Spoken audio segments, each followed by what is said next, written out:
उत्तर प्रदेश के जनपद संबल की थाना रजपुरा पुलिस द्वारा एक माह पूर्व 2 लोगों को गिरफ्तार कर अंतर्राज्यीय बीमा माफिया गिरोह का पर्दाफाश किया गया था। लेकिन पुलिस तभी से बीमा माफिया गिरोह के बाकी सदस्यों की तलाश कर रही थी।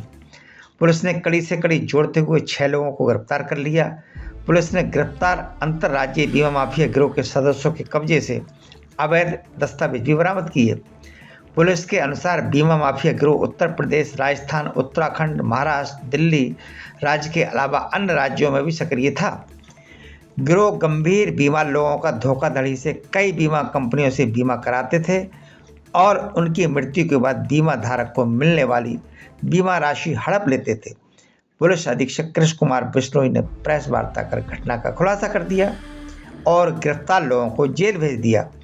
हालांकि पुलिस बीमा माफिया गिरोह के 15 सदस्यों को अब तक जेल भेज चुकी है। Bureau report, ABP India news.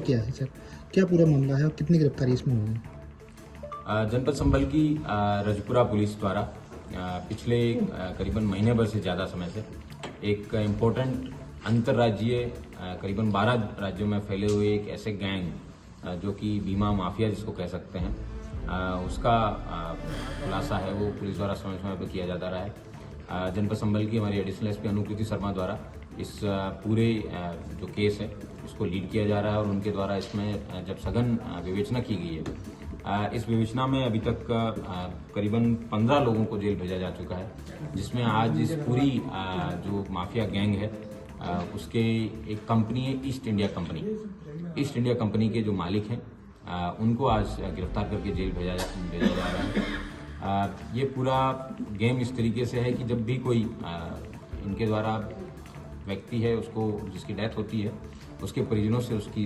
सूचना है या तो वो आशा वर्कर से कलेक्ट की जाती है या नीचे जो भी ग्राउंड पे एजेंट छोड़े जाते हैं उनसे कलेक्ट की जाती है। कलेक्ट करने के बाद में उसके सरकारी योजनाओं का फ़ायदा दिलाने के नाम पे उससे इन्फॉर्मेशन कलेक्ट करके उसका एक बैंक अकाउंट खुलाया जाता है, जहाँ पे उस व्यक्ति को पता भी नहीं रहता है कि उस व्यक्ति का बैंक का अकाउंट खुला है। पूर्व में पुलिस द्वारा इस केस के अंदर OTP के लिए जो सिम देने वाले व्यक्ति थे उसको जेल भेजा गया था और आशा वर्कर को भी जेल भेजा गया जिनके द्वारा इस तरीके की सूचना दी जाती है। उसके बाद में इन लोगों के द्वारा उसकी एक इंश्योरेंस पॉलिसी बनाई जाती है। कई बार 2-3 अलग अलग डिफरेंट इंश्योरेंस कंपनीज के अंदर उसकी पॉलिसी बनाई जाती है।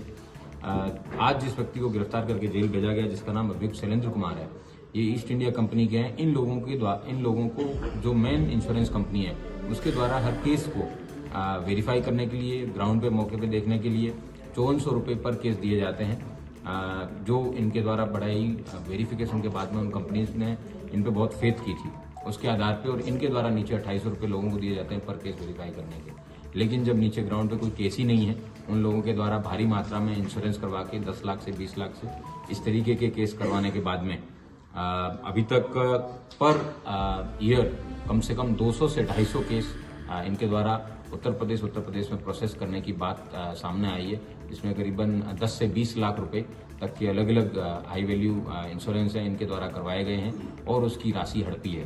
अभियुक्त शैलेंद्र कुमार है, इसके द्वारा क्योंकि मालिक होने के नाते ये उस 20 लाख रुपए में से 20% करीबन 4 लाख रुपए प्रति केस है उसमें इनका हड़पने का कार्य किया जाता है।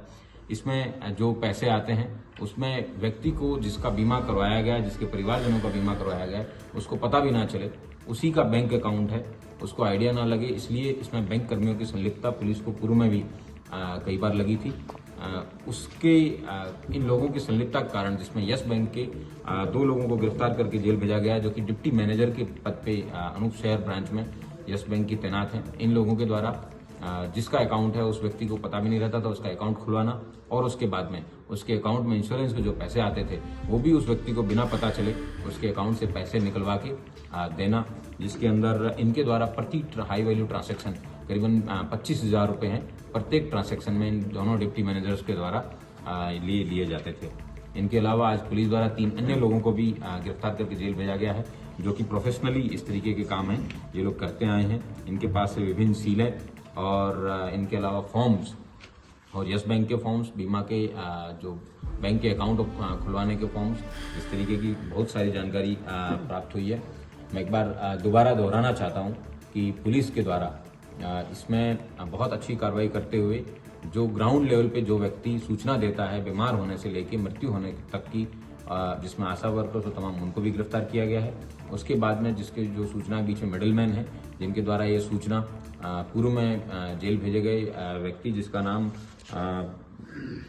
ओंकारेश्वर मिश्रा करण, उसको दी जाती है और फिर इस कंपनी के मालिक के माध्यम से इंश्योरेंस कंपनीज में बात की जाती है और वो केस है इस कंपनी को वो केस असाइन होते हैं इन्वेस्टिगेशन के लिए। तो इस पूरे जो मॉड्यूल है, इस पूरे मॉड्यूल में ईस्ट इंडिया कंपनी के मालिक से लेके नीचे लेवल तक कुल 15 लोगों को गिरफ्तार किया गया है। इनके पास से पूर्व में करीबन 10 लाख से ज़्यादा की धनराशि भी बरामद हुई थी। कई बैंकों की सील भी पुलिस को बरामद हुई थी। आज भी कई विभिन्न बैंकों की जो है इस तरीके की सील है जो PMJJY स्कीम के अंदर फर्जीवाड़ा करने की प्राप्त हुई है और करीबन 12 भारत के पूर्वोत्तर से लेके दिल्ली, गुजरात तक और नीचे उड़ीसा, दक्षिण भारत में भी कई जगह इन्होंने अपनी ब्रांच खोल रखी है। और जो अभियुक्त गिरफ्तार हुआ है ये रांची, झारखंड का रहने वाला है।